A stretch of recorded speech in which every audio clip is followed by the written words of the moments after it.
etc. We did have a bit of a delay, and that was only due to the little technical change in a particular speaker, but also just background checks and whatnot. So please bear with us. Thank you. Now, like every conversation around ecological justice comes with a very interesting element, which is intersectionality, something that is very much homegrown to people of the South and as people of color. And this has been something that has been part of Bonjour, our work excusez-moi, ça a mis du temps pour qu'on me donne le droit d'interprétation. for many people that have been at the front lines at different parts of defending climate justice for island countries, for developing countries, and from the South in particular, and also in the North.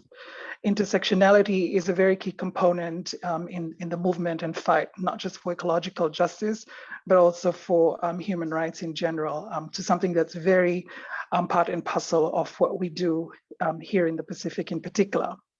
And so we have a group of activists and leaders and frontline defenders that have been doing this work for some years thus far. And they have been working in this area for, I can recall, for at most a decade. Some have been doing this work for almost over a decade, more than 2 decades and a half to be precise. And they are quite passionate in this area. And so I want us to take a moment to, first of all, before we welcome our speakers, a moment of sacred unity as we remember our Pacific Island countries and territories right now that are also experiencing not just the COVID-19 pandemic, but the other existential crisis that we're all known to, that has hit us as well in many different ways, as you can imagine, the injustice of climate. To remember that during this conversation in Talanoa. Our speakers today are from civil society and also have engaged in private sector and also with the state. And so without further ado, I'll take this moment to introduce our speakers. Our first speaker is someone that has worked in government, private sector, and also civil society, and is currently working the executive director at Family Pacific, which is a feminist movement based in Fiji and that has extensive work across the Pacific as well with respect to its way of working, partnership, etc.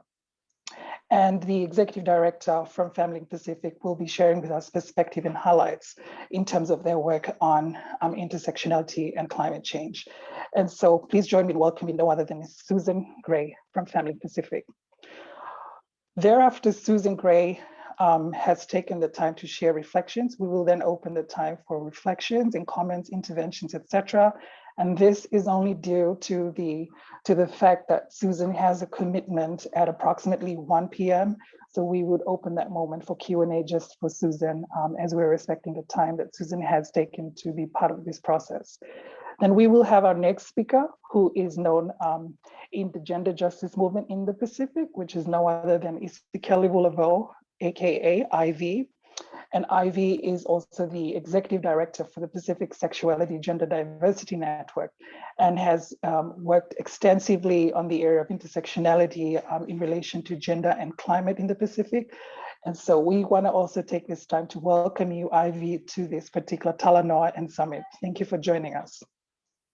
Thereafter, Ivy, we will then have Mr. Setareki Madanawai, who's very quite known in the disability front and rights movement. Setareki comes from the Pacific Disability Forum, and we are excited and elated to have you on this process, Setareki, and thank you so much for joining us. Thereafter, Setareki, we will then welcome Mr. Tevita Sermailumi, who is joining us, to what I understand, Papua New Guinea, who has worked extensively in the area of gender and women and girls, and who also is currently working for the Justice Services in PNG in Papua New Guinea. And so we will hear reflections from Tevita as well. Thank you, Tev, for joining us.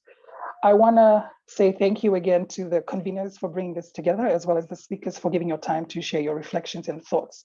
And let us start with the first question. what does this mean for your respective organizations and you as an individual when we're talking about intersectionality in relation to climate justice in the Pacific for your respective movements? So I will give this moment over to Susan. Thank you, Susan, for joining us.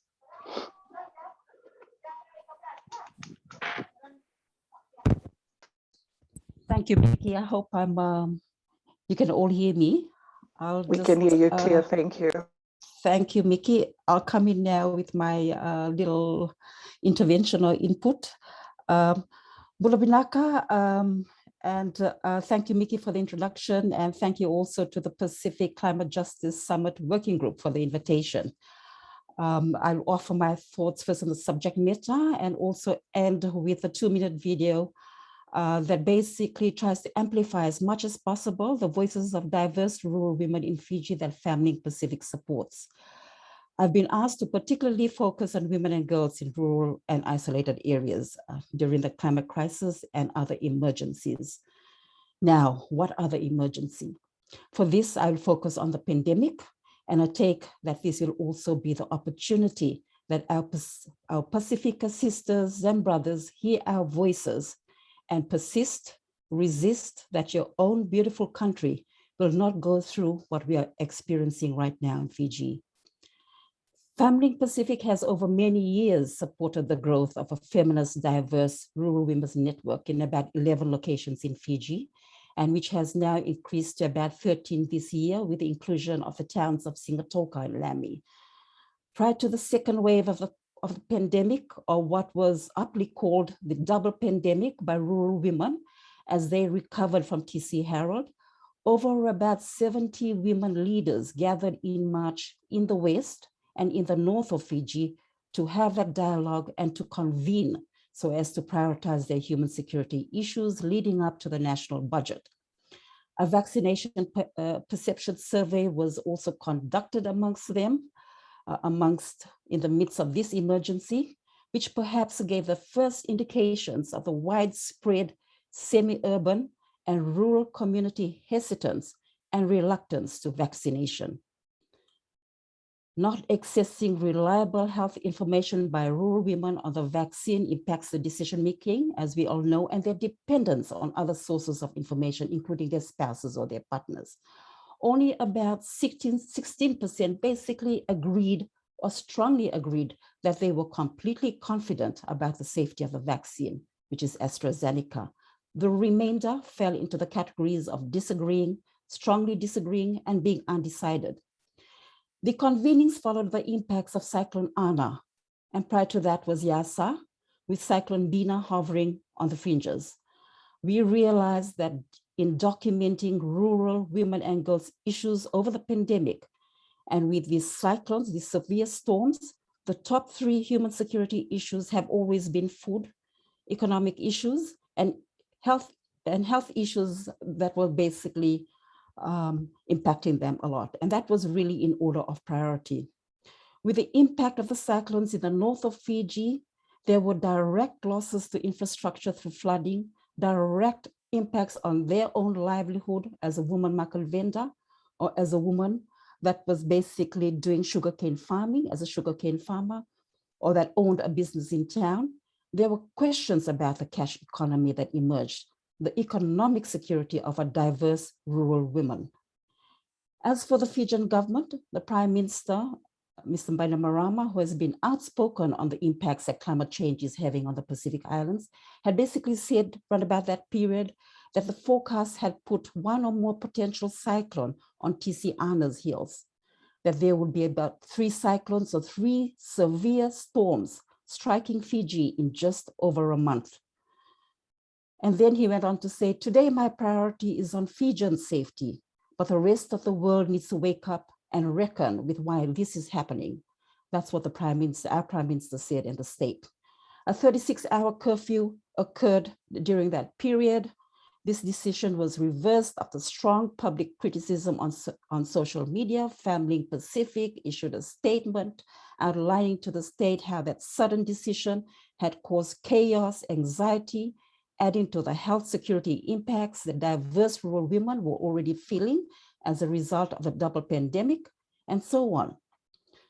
So while we're here and we'll listen and engage with each other on the frequency and how severe cyclones have been as a result of the climate crisis and impacting the Pacific, we have this layer that is cutting through our challenges, the risk we face and encounter within a climate crisis, the impacts that cuts through envelopes and perhaps twist even more the intersectional impacts and the discrimination, the oppression that marginalize even further diverse rural women and their daughters and so on, including women with disabilities. So I'm not really here to take their story. There is a 2-minute video that tries to bring some of these voices here to this particular space.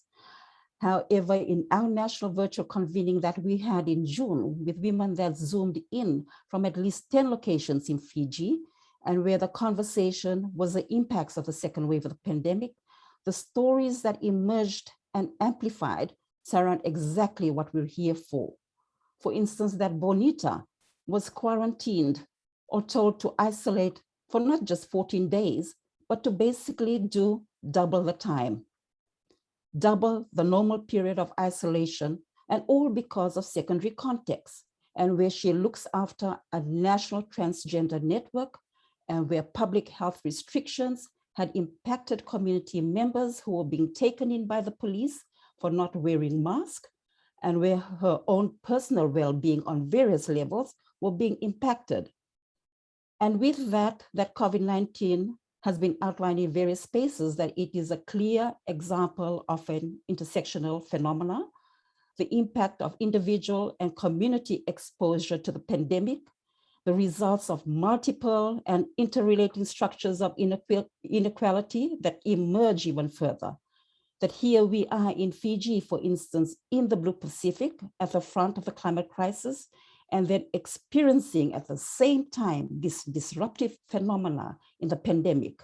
And that where we are right now, basically topping the globe when it comes to the most rapidly increasing cases of COVID. And for that, Mickey, I end my intervention and leave this question. Are we underestimating the role of intersectionality in analyzing fully the consequences of the climate crisis and the human insecurities or the social and economic consequences of this pandemic? I'll leave that there, and I'll just ask on the technical guy if you could just play that short video. Okay. Thank you very much, Susan.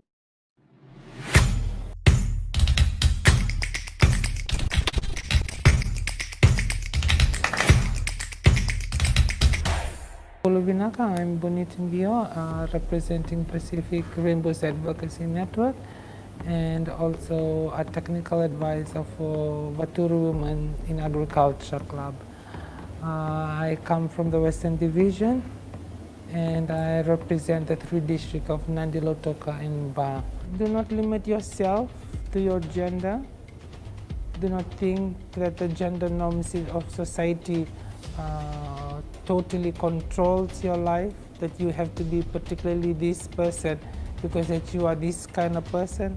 Push your limits. I can say that for myself, if I can wear a dress and wear a farming clothes and go utilize the land, and anyone can do it. So do not hold yourself to restrictions, to your ability of doing something that you think you can also always do. Push your boundaries, test your limits, and explore the big world that's ahead of you. A lot of young girls that have been going through domestic violence that have never, the issues have never been raised. Giving them a comfort of security, that's something too that, that is fulfilling for me. During this pandemic and TC Herald, we have been, from our own initiative, we have been giving out food rations and clothes to the most vulnerables in the area, and be able to help families, the vulnerable families. It also gives us satisfaction that not only we're women leaders, we are standing there and voicing out, we are also on the ground doing things and meeting the needs of the most vulnerable.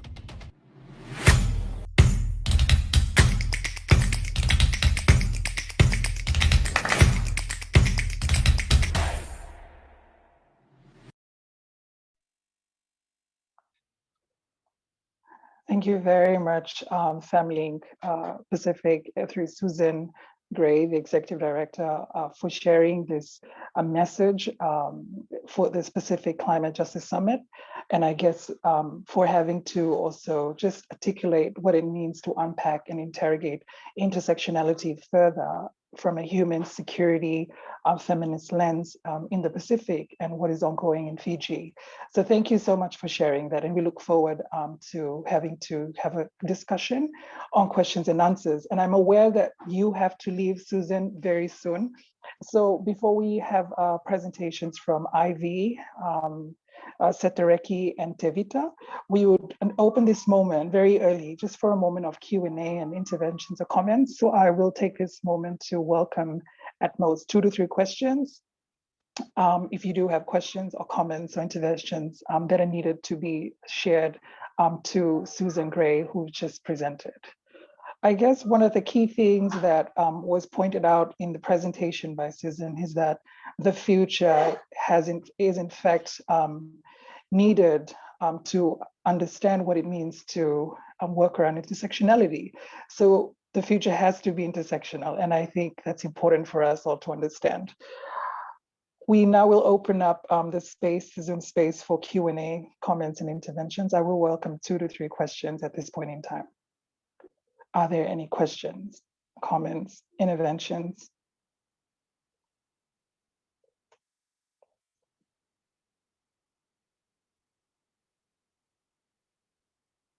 I'm going to ask Yeshua if you can also help me out in picking out whether or not there were questions that were put in the chat thread.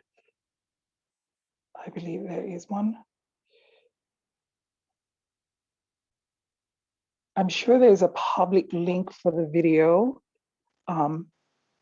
Rose, and I'm gonna ask FemLink Susan if she can share that with everyone so that we can have it shared.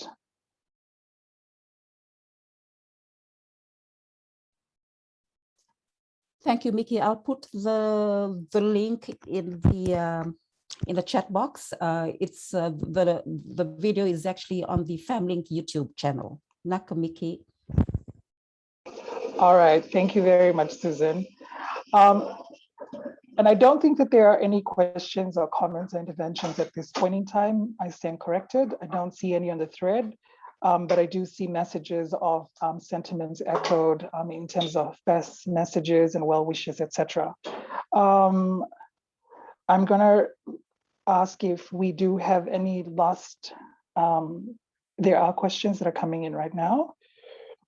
So I guess this is from Kesaya, who's asking whether the survey link is also available from the report.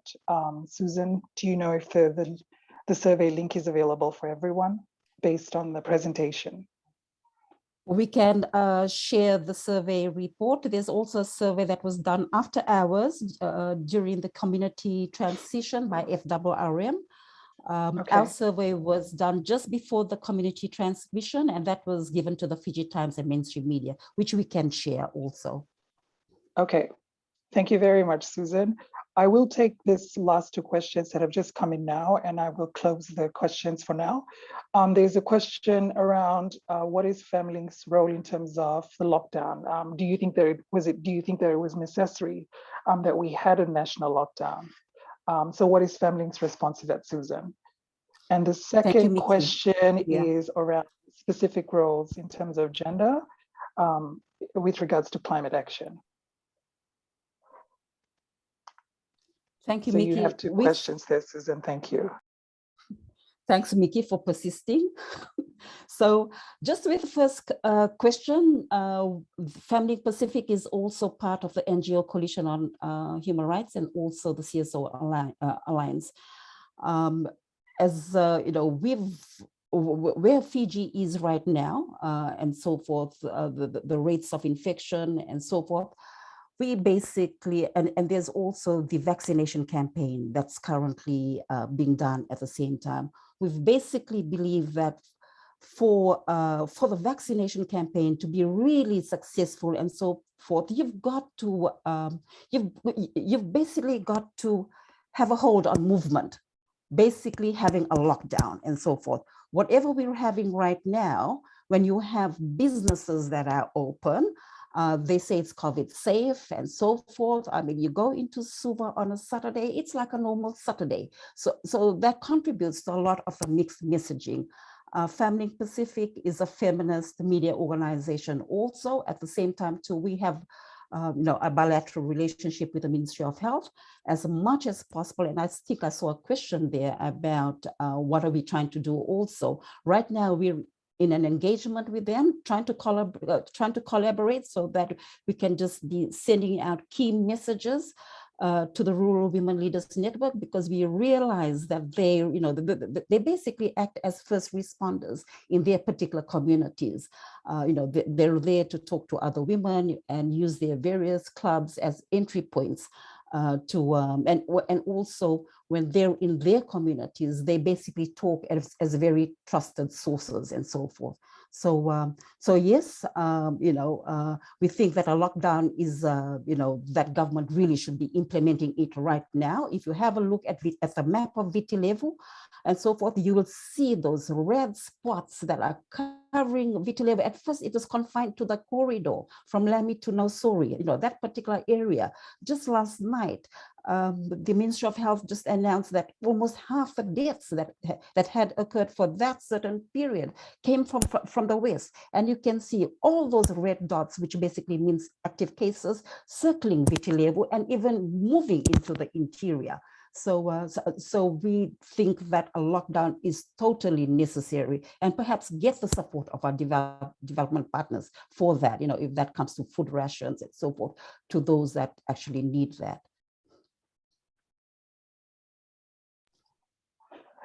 Thank you very much for sharing those responses, Susan. And I do hope that they were answered to those of you that have raised those questions. There are about 2 to 3 folks that have raised questions and comments on the chat thread. And so I'm gonna ask if we could park those questions and we'll have that discussion later. But for Catherine, around the question that was asked in terms of propositions to being able to be part of decision-making bodies and having to influence from the top down.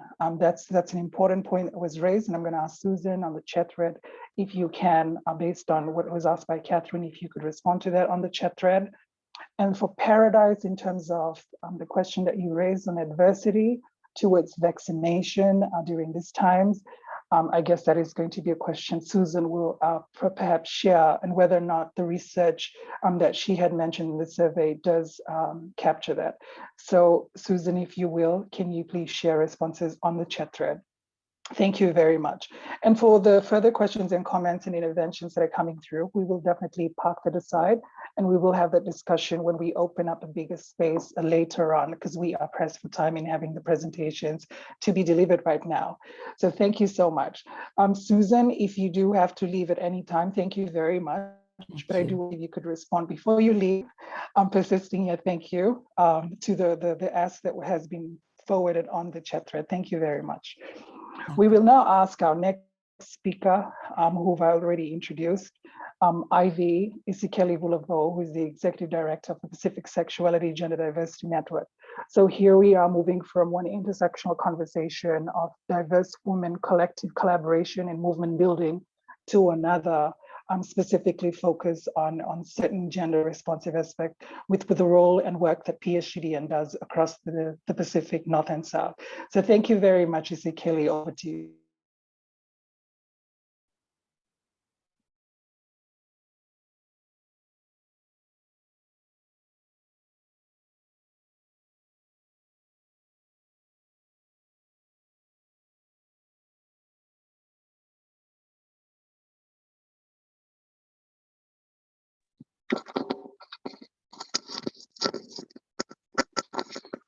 Ivy, are you with us?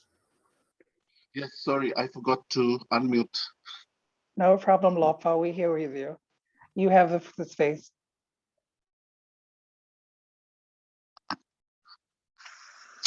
Thank you, Mbula Vinaka, and warm rainbow greetings. Everyone, my name is Isikeli Vulovo.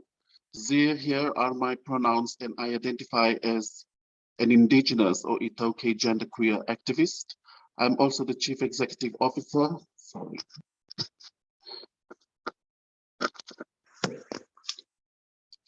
I'm also the Chief Executive Officer for the Pacific Sexual and Gender Diversity Network, otherwise known as PSGDN, which is an LGBTQI-led network of organizations and individuals in the Pacific.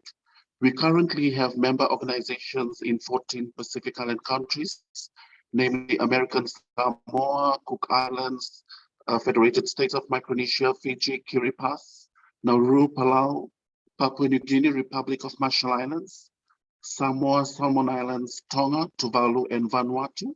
And we hope to expand our membership to other French and US territories. Our mission in the Pacific includes advocating for resourced and sustainable LGBTQI community organizations, particularly at country level, so that we can do more amazing work like we're already doing on climate change, human rights, and other thematic areas. Also to increase political commitment to suggest rights and equality, to push or lobby for reform of discriminatory laws and government policies that still criminalize us as LGBTQI people. We also work towards building greater sensitivity towards SOGIEST, otherwise the long form is sexual orientation, gender identity, and expression and sex characteristics by law enforcement agencies, as well as doing more research to increase the availability of strategic information, and also working with different institutions to reduce institutionalization of homophobia, transphobia, and also reducing social stigma and discrimination, and positively engaging with faith-based organizations, promoting inclusive educational environments, and of course, representing the voices of queer people from the Pacific in various spaces from local, national, and right up to international levels. As a queer and trans climate justice advocates, our fight is deeply personal. Our communities, friends, and chosen families are particularly vulnerable as rapid changes in climate lead to more natural disasters, environmental instability, and scarcity. We also share an understanding of how queer wisdom is essential to creating a livable future for all of us. LGBTQI and queer communities live on the front lines of climate change. Sorry.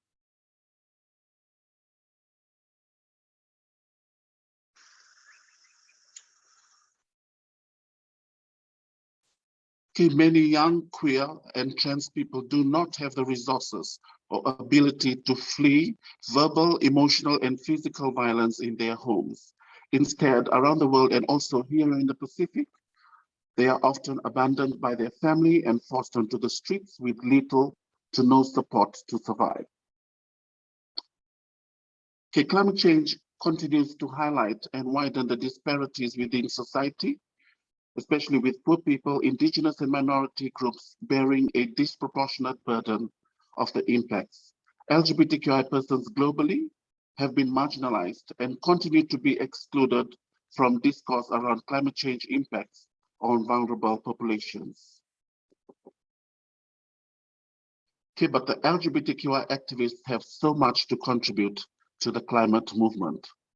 And in response to these challenges, LGBTQI organizations here in the Pacific and around the world, we have taken it upon ourselves to undertake research into the impact of climate crisis on LGBTQI communities to build the evidence base, and advocate for the needs of LGBTQI people in emergency situations, and engaging with governments, international bodies, businesses, and others around the responses to climate change to ensure that our communities are not left behind. Okay, the impacts of climate change disproportionately affect those who are already marginalized across the world, including LGBTQI+ people. Marginalized people are more likely to live in areas at most risk of climate change and are less likely to have access to resources or ability to relocate. Times of crisis can see us marginalized even further. LGBTQI+ people, especially trans people, face heightened suffering at all stages of the natural disasters, which are becoming more frequent and more severe in our changing climate. During Category 5, Tropical Cyclone Winston, trans people in Fiji faced discrimination in.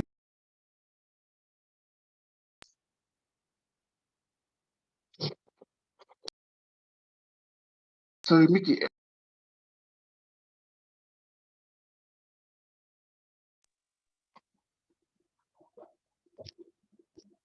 Mickey, can you still hear me? Ivy, we can hear you perfectly fine. Continue. Go right ahead.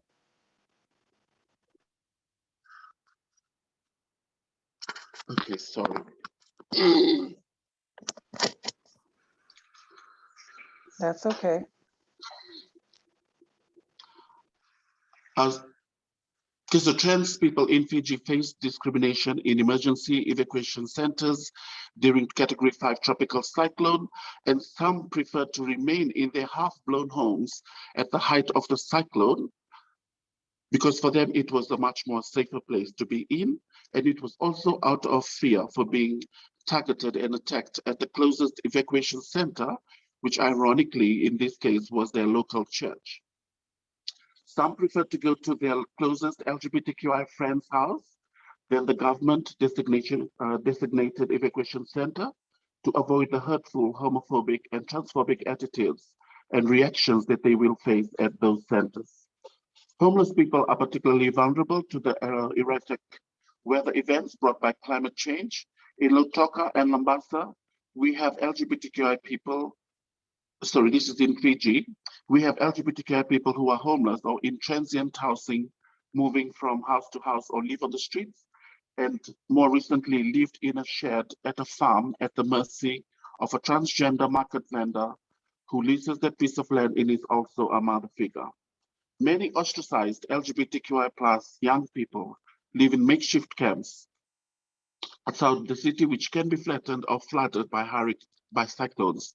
LGBTQI+ people are more likely to have trouble crossing borders to escape conflict and disaster, with many countries in the Pacific still having repressive laws and systems that still criminalize LGBTQ people for simply being who they are. And they do not have any adequate legal protections either. Now, in relation to the intertwining roots of oppression, through climate justice, we recognize that the roots of climate change are tied up with the roots of multiple oppressions. Capitalism and colonialism fuel climate change, but are also part of LGBTQI+ oppression. The same colonizing forces which brought environmental degradation and extractivism also repressed and attempted to wipe out the diversity of sexuality and gender in indigenous communities across the world. The effects of this still linger in many countries in the global south today. Anti-capitalism has long been important to many in the fight for queer liberation. We recognize that capitalism rewards conformity and punishes diversity. It threatens diversity of gender and sexuality in the same way it threatens biodiversity in its quest for profit. Fighting capitalism and colonialism both present day and the legacy is key to fighting climate change, but it's also a part of queer liberation. Our fights are inherently linked. And when it comes to the fight against climate change, the LGBTQI community has so much to offer. We have a history of fighting for survival. We are trained for this fight. We may not always be perfect, but our history shows we know how to struggle and win. We know how to build resilient communities and care for one another. and we know what solidarity looks like. People in the LGBTQI+ community have long recognized that struggles between different groups are connected and created solidarity between them. Our communities are already working out how to support each other and survive the effects of climate change, from sharing survival skills in preparation for disaster to providing shelter to other LGBTQI peoples whose homes are not strong enough to withstand the power of severe cyclones or those on the streets, to banding together to share food, wash, power, and medical supplies. LGBTQI+ communities across the Pacific and the world are building resilience. In fact, LGBTQI+ activities are also already mobilizing their communities to fight for climate justice. For example, here in the Pacific, many, if not most, of the loud and powerful climate activists are also LGBTQI activists or members of the LGBTQI community and leading climate justice movement in the Pacific and also globally. We have generations of activism and campaigning to draw on and lend to the fight against climate change. All of these things are crucial to fighting and surviving the climate crisis. Having LGBTQI+ people and their skills in the climate movement can only strengthen it, and so many of us are already here. Data is also important. Policymakers at all levels of government use data about the characteristics and needs of their communities to make determinations about the allocation of resources, develop community-specific programming, and evaluate the implementation, reach, and effectiveness of the policies. Unfortunately, data about LGBTQI people are scarce, limiting the ability of both policymakers and the advocates to identify and address the needs of LGBTQI people relative to the general population. Expanding the collection of data on sexual orientation and gender identity would ensure that public policy, including those related to climate change response to serving LGBTQI communities, are evidence-based and appropriately evaluated. And finally, a fight for collective liberation. Queer liberation is part of climate justice. Building solidarity between the LGBTQI+ movement and the climate movement has never been more important. Climate change intersects with all struggles. The more we recognize how many social issues are interlinked and begin to work together, the stronger our movements become. So to straight cisgender climate activists, we say, we are here. So many of us are already in your movement. So make space for us, address issues of power and privilege, don't assume identities, normalize the use of pronouns and more, and appreciate what we bring. And to others in the LGBTQI+ community, the fight for the planet is our fight too. And we know when we come together, we are a force to be reckoned with. Thank you. Thank you very much, Ivy, for giving us those that final note about what liberation can look like with a collective movement building strategy and approach in recognizing intersectionality and how that can be moved around and how it is applied to the everyday work for different movements in the Pacific coming together. Thank you for sharing that and also highlighting the realities on the ground and what it means to be certain groups and having to struggle with the existing hierarchies of oppression. And thank you very much for sharing that. We do have some questions that are coming up around. So Ivy, please be around for some of those questions and comments. And thank you very much, Ivy, for taking your time to share that on behalf of PSGDN as the current CEO of Pinako Vakalevu. I've been informed of a few technical changes, but I just wanted to ask if Tevita Seru Mailumi is on this call. If you could just identify yourself to one of the tech people, if you're using a separate Zoom account that doesn't have your name on, if you could inform tech people that are on this Zoom, there are options on the chat thread that you can find and respond to. Thank you very much. And thank you, Alisi Rambukawanga, for a reminder that the concurrent breaks are going to take place and that we will resume after this session at approximately 2:30 p.m. Fijian time. So thank you, Alisi. So just reminding everybody again that 30 p.m. will be the next concurrent session. So the breaks are going to happen thereafter this call at approximately 1:30 Fijian time. So please do adjust your time wherever time zone you're connecting from. Thank you. We will now hear from, and speaking on the note of leaving no one behind and where it was conceptualized from, no other better to present this particular concept than persons who have defended the rights, disability rights and justice in the world, but also here in the Pacific region. And from the Pacific Disability Forum, Mr. Setareki Mathanawai. Mr. Setareki, I'll give the space and time to you now. Thank you very much. Vinaka moderator, and good afternoon to all of you from Suva here in Fiji, to all of you that are tuning in, and I want to thank all of you for joining this parallel session. At one point, I had a quick look at the number of participants, well over 100. Thank you for the interest. I've decided to share my reflection on in two parts. Firstly, to update very briefly what we are doing in the Pacific Disability Forum in terms of the topic of climate change.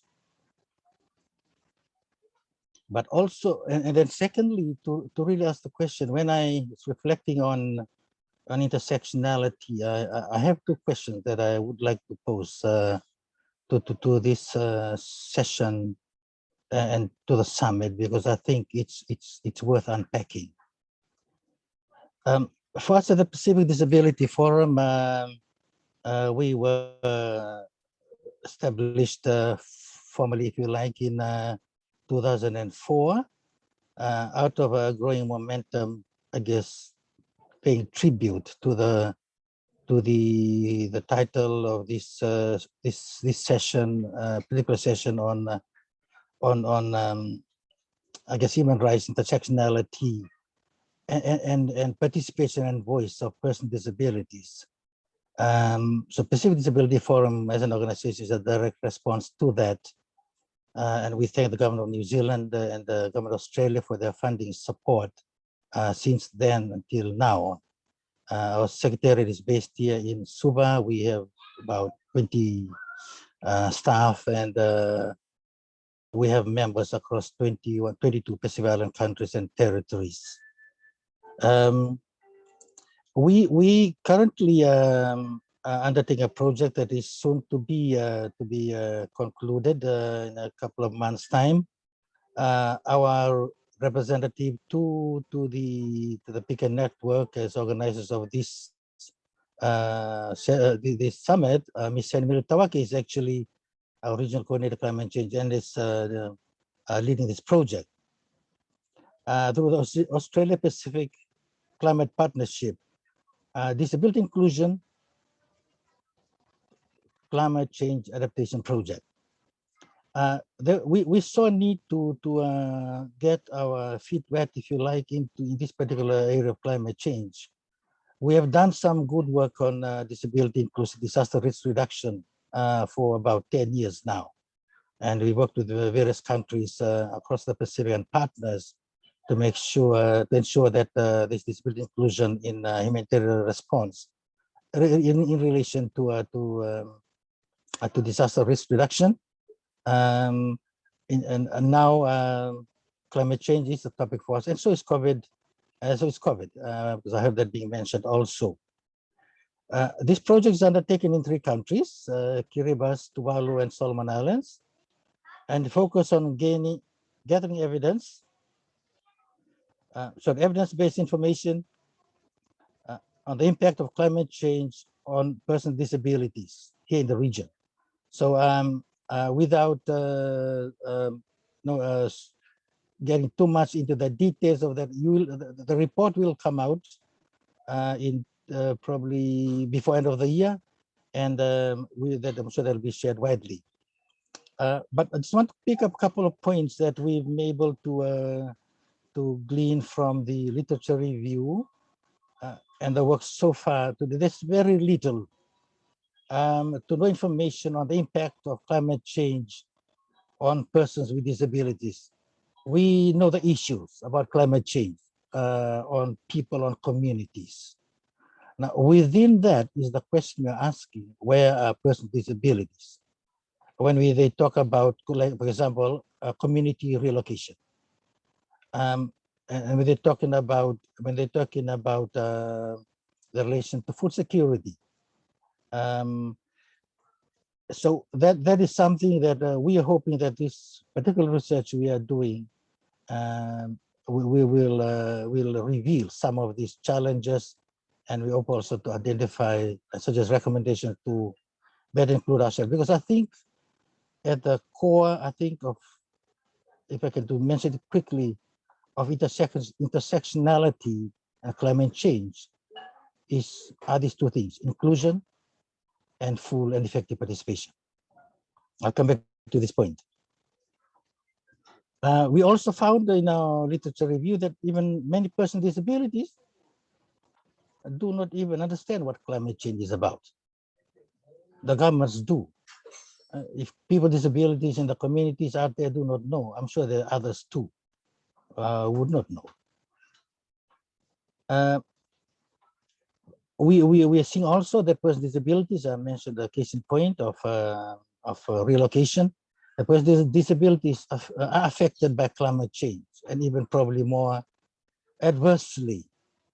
Because it's not just about relocating a village near the coast into the interior. If you're going to look at persons with disabilities, there's what we call preconditions to inclusion.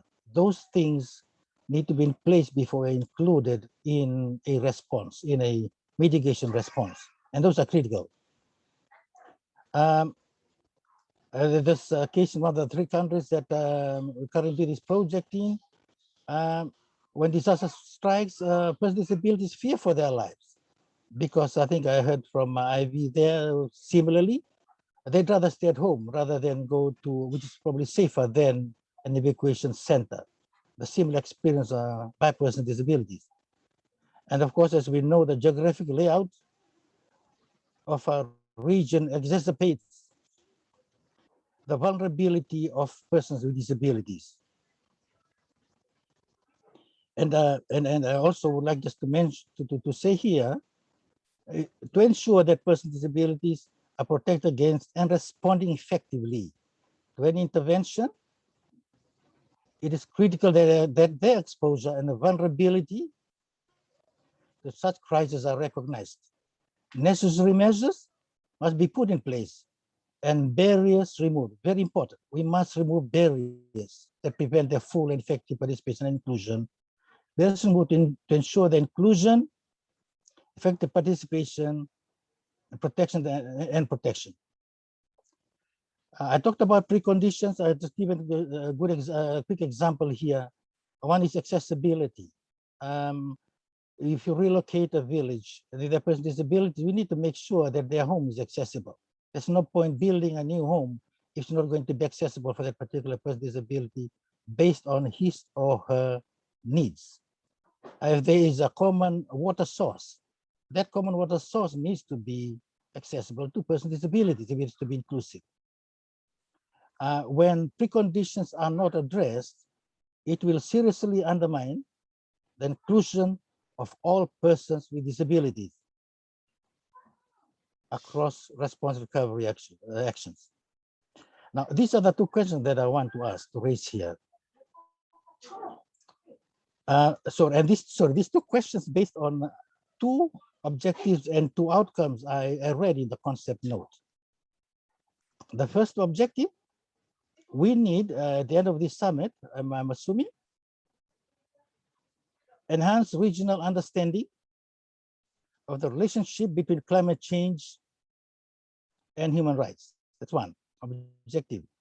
Second objective, provide an overview on the impact of climate change on vulnerable community members, including women and girls, persons with disabilities. And the The two outcomes that I want to focus on in asking my two questions.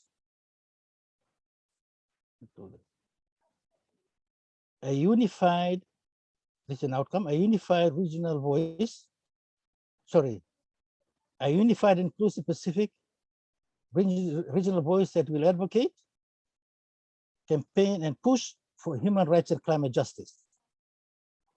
And the second outcome, increased participation of frontline communities, such as indigenous peoples, persons with disabilities, vulnerable groups, and the organization climate justice programs. Now, with those two objectives that I've identified and two outcomes relating to this particular summit, these are two important questions for me, two key questions. The first one, how can we achieve these two objectives and outcomes when we are focusing on intersectionality? I'm talking about disability rights. I'm talking about person disabilities. Pacific Disability Forum, that is our mandate and our business. But in this particular session, we're also hearing, referring to and talking about gender-related issues, LGBTQ, IQ, and there are others who are not in this session. We bring in children, we bring in older persons. Now, how can we achieve those these objectives and outcome when we're focusing on intersectionality? My second question, what should we, with our intersecting identities? I am a person with disability, I'm blind. I am an indigenous person with disability. So I am an indigenous person with disability. I'm an indigenous person with a disability. So I'm already having multiple identities. So what should we, with our intersecting identities, should do to ensure that these objectives and outcomes are realized? We want a common front. We want a united front. We want a unified voice across these intersecting identities, if you like. And then within that, I want to throw in the notion of leaving no one behind. The balance of power, the shrinking civil space. And of course, when it comes to funding, the pieces of this funding pies are getting smaller and becoming more stringent. If we were to be a united voice, if we want to have a shared objective within our different identities, we need to do something together. Thank you. Thank you very much, Mr. Setareki Malinawai, for sharing those critical perspective and proposition in terms of the recognition, rights, and justice in relation to persons of disability across the Pacific, one that is needed, not just understanding in clarity, but also to recognize as part of an intersectional movement for the Pacific. And I did pick out a couple of points that you made towards the end in terms of the realities of the struggles behind intersectionality, such as power and how do we navigate power? How do we talk and negotiate power in a movement at a time when in a planet that's already fractured? I've even also covered what you were saying, which I do concur, and I do know that people also concur in terms of shrinking spaces and resources, which is such a thing for all of us that work in the area of civil society that have already experienced. And so thank you very much, Mr. Setareki, for sharing that perspective. We will now take a moment to open the space for questions and answers. I'm not too sure if Susan is still around to have any responses, but Susan, if you are, please do join in. To the presenters that have presented, Susan, Isikeli, and Setareki, thank you very much for sharing your reflections, comments, and thoughts and presentation in relation to intersectionality in the Pacific in relation to climate justice for the purpose of the summit. Thank you for that. I do note also that Tevita will not be joining us at this call, who currently is engaged to my understanding.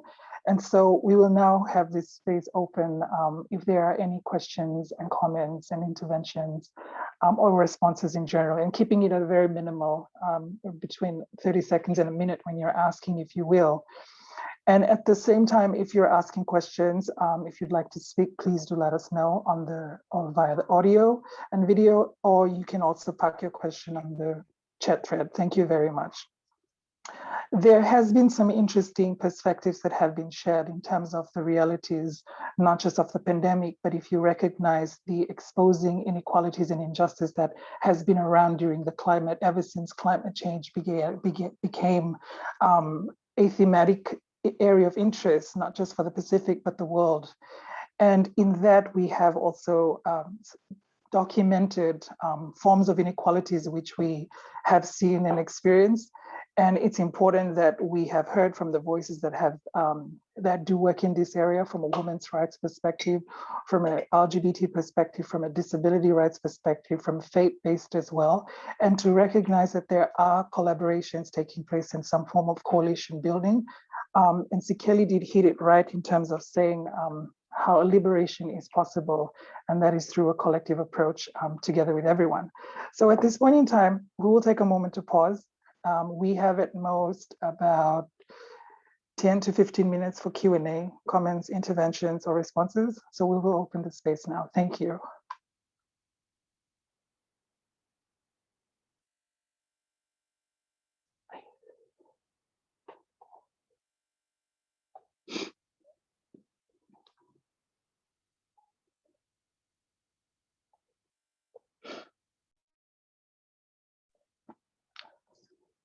Is there anyone that has a question, a comment?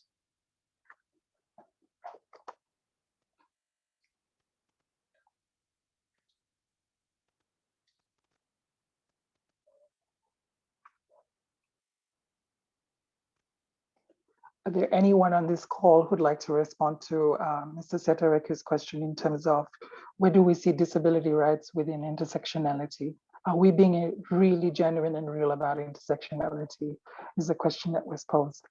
And in relation to Ivy's presentation, how can that liberation look like with the current existential threat, both of the pandemic and of climate injustices? Where do we see ourselves working intersectionally?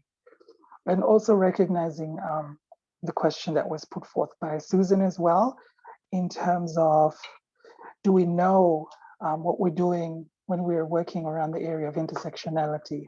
Can we expand? How do we move around and work in this area? So some time to reflect around these questions and ask. You do have a question, I see a hand up. Could you introduce yourself, your preferred pronouns, etc.? Thank you. Yes. Hello.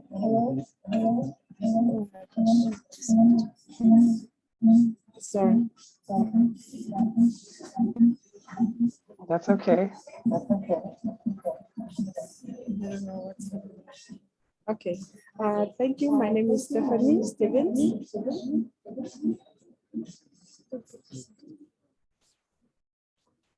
Sorry, here from Vanuatu, joining with the team here.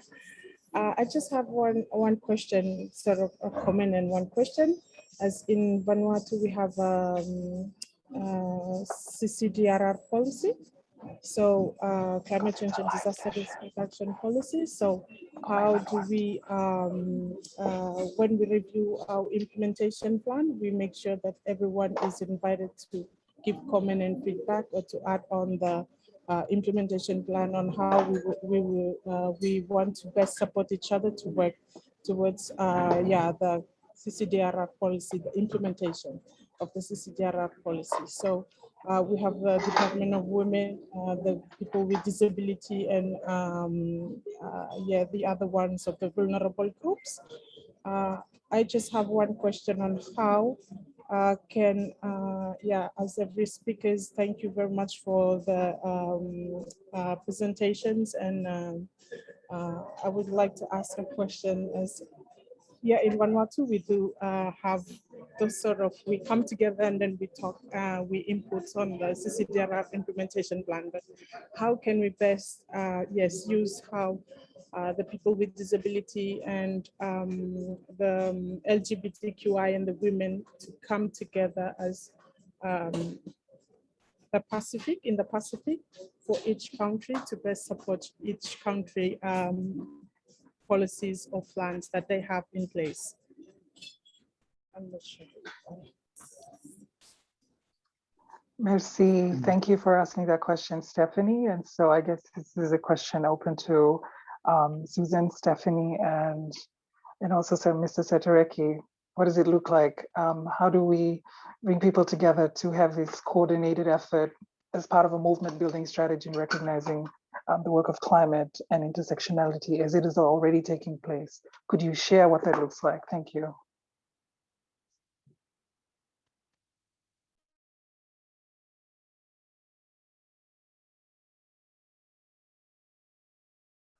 Maybe I'll ask Ivy or Satareki, either one of you would like to respond to that ask that came from Stephanie. Thank you, Vicky, and thank you, Stephanie from Vanuatu, for your question. I guess for us as LGBTQI people, some of the key points that I have raised is, recognition of the rights of LGBTQI people so that we can be liberated to be able to carry on the work. So most of us, like in Fiji, within the climate space, we have a lot of LGBTQI people within the climate space who are making the loudest noise and even leading some of the policy decision-making discussions when they're invited into the government space. So I guess when you provide an environment where you recognize the full potential of a particular person, then you will be able to, get them involved more fully in whatever whatever issue you're advocating for. So in this case, climate justice, and also as Mr. Setereki has referred to before, like when we do our work within the LGBTQI community, we always recognize the different or the multiple hats or identities that one person brings into that particular space, and also the oppression or oppressive systems that are associated with those identities. And we do the relevant analysis so that when we say we are working specifically on their human rights, like while we are a human rights organization, we also recognize the part of them that probably is unemployed and do not have access to regular income. So we look at all those intersecting identities and also the oppression or the oppressions that are associated with them. So that means when you're working on climate change, okay, in Vanuatu, we don't want you just to focus on climate change. The people that you're working with, they also have different or multiple identities. So it's important that you have all the relevant actors in the room that can also address the other issues that are faced by these people. I hope that helps. Thank you for sharing that securely. And just an add-on, one person's reality is not the same as another. It varies for different people and different bodies. Thank you for highlighting that securely. Mr. Setereki, did you want to add on?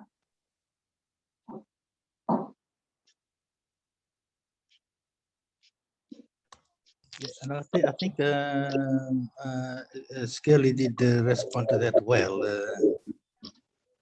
My problem, other contribution is that in as a collective group, I think the representativeness of the collective group and also the representation by the collective group externally.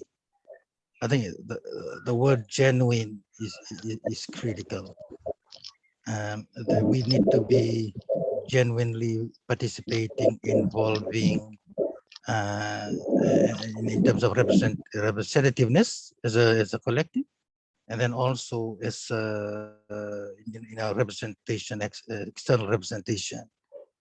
And I think I had this thought in mind also when I was reflecting on how do we as different. Like even talk about climate justice, we have actually I'm sure pick an open example. There are groups that that are representing different groups that are often qualified in this intersectionality, women, gender, so disability. I think there the issue of trade-offs, the issue of meeting in the middle.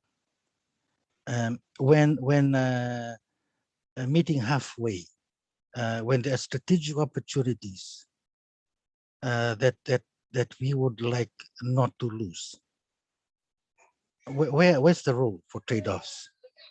Where's the role for meeting halfway to make sure that, for example, the baby is not thrown out with the bathwater, if you like.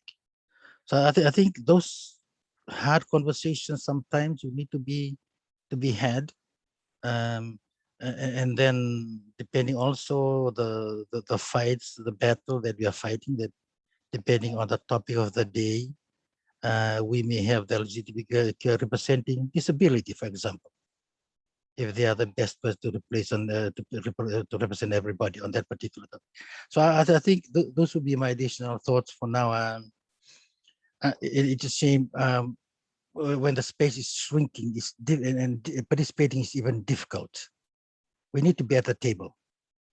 Who's the most likely out of our groups we can sit at the table as a start off, and then kind of foot in the door. So to gonna speak, I think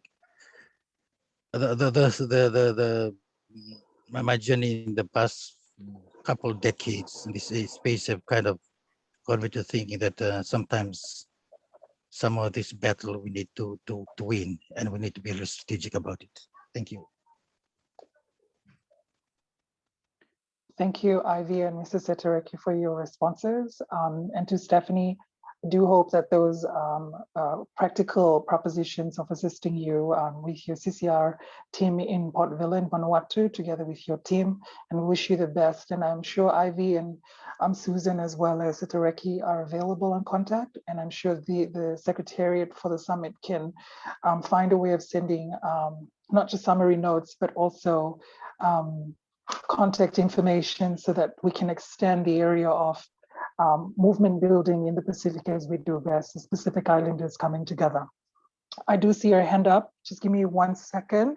There was a mention in terms of negotiations and how states have traded off certain rights for different groups, such as disability in that context in the Pacific, and that is also reality. So thank you so much, Mr. Seterek, for bringing that up, a reality that states have been party to further oppressing and in doing so, that has had a huge impact in living certain other realities and intersections aside. And I guess one of the critical components of this summit in this particular session is where we really come to unpack a lot of these things. So thank you, Mr. Setereki, for highlighting that.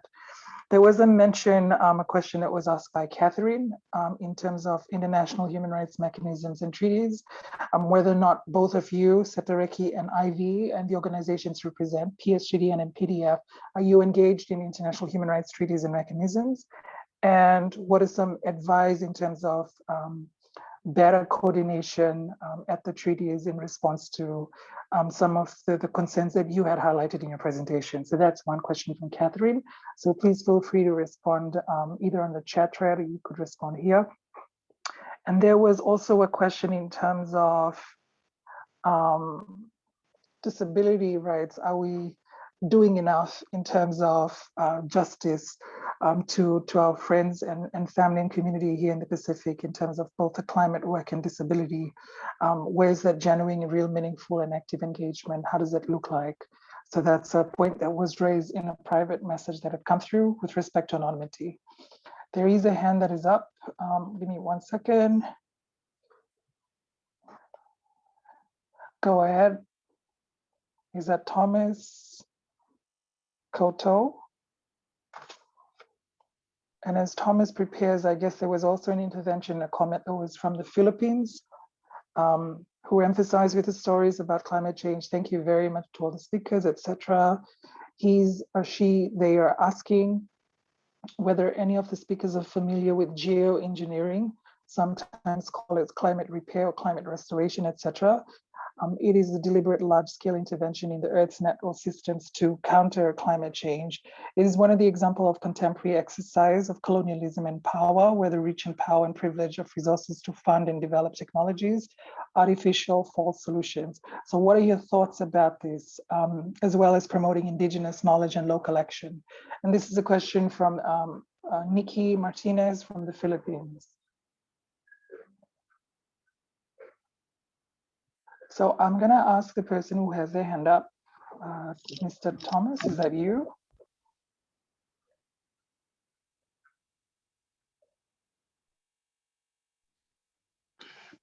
Sorry for taking time, but I just want to ask a question regarding the disability. My I just want to ask us a question regarding the disability, rights of vulnerable people.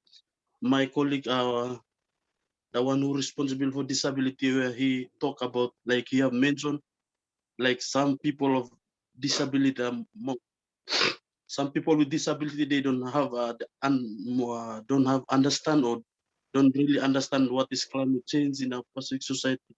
So, for instance, our people in Solomon, there are lots of people with disability, and I know that because he mentioned that people not really understand. Most of them are like they don't understand climate change. So I feel sorry of that, but I just want to know who gonna responsible for that, because maybe their team should be educate them about the climate change or those things.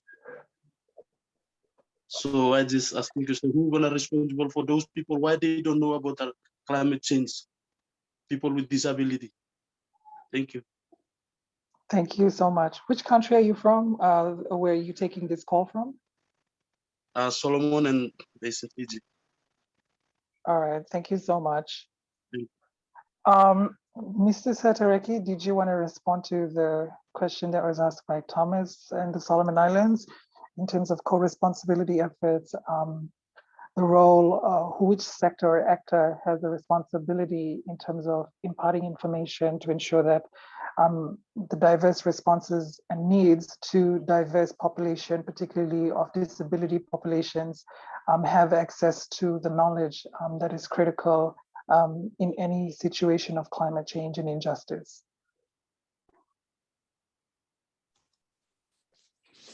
Yeah, thank you, moderator. Yeah, my short response would be, it will be, and we are a civil society. Most of the other speakers are from civil society, and also even governments for that matter. As persons with disabilities, they are citizens of that particular country. So it is government's responsibility, civil society responsibility to ensure that. So I think the notion of leaving no one behind is really it's been well treaded upon and even used sometimes as a political football. To sometimes sit and reflect who's really being left behind the furthest. And sometimes you'll find that those disabilities, for many reasons, are in that category because maybe they haven't gone to school, they don't have formal education.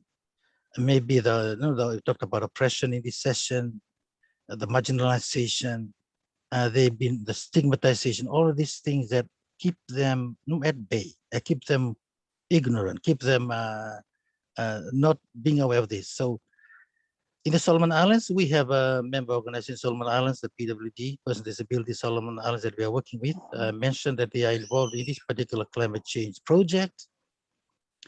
We are increasingly, in the process of building the capacity of our organizations and through them, their members in country.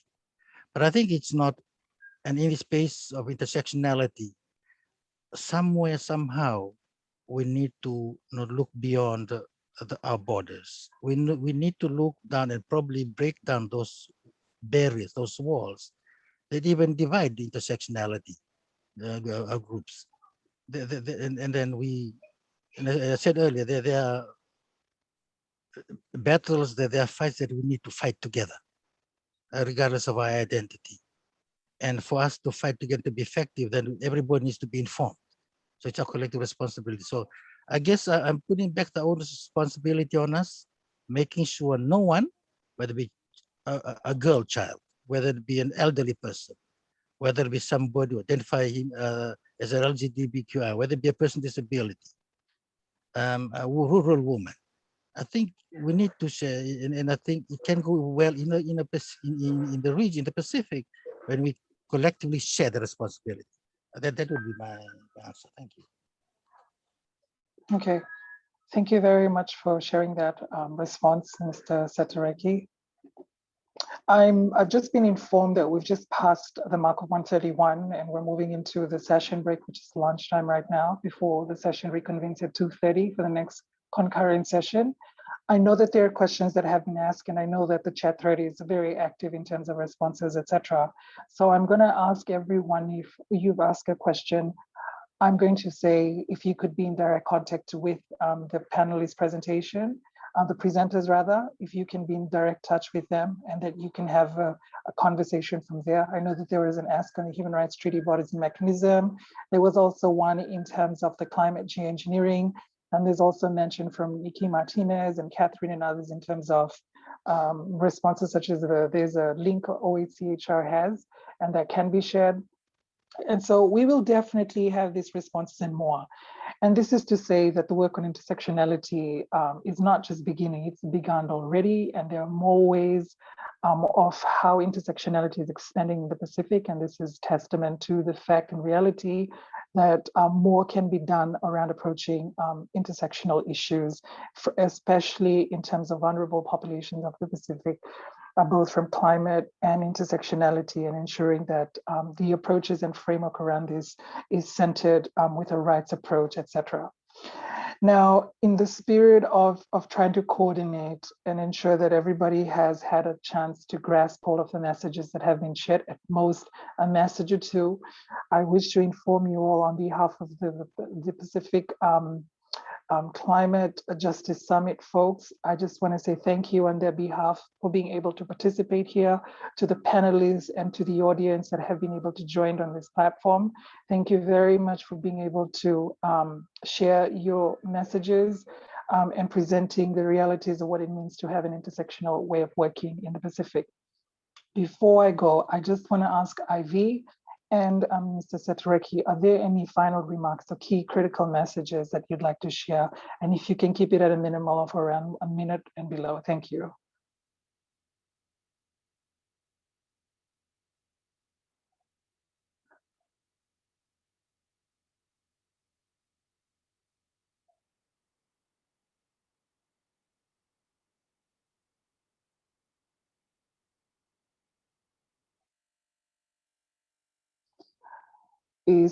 Kelly, are you there? Mr. Satareki, if you're still there, are there any other critical comments, messages, I'd say, that you'd like to share as we end this call? Thank you. And keeping it in a minute below.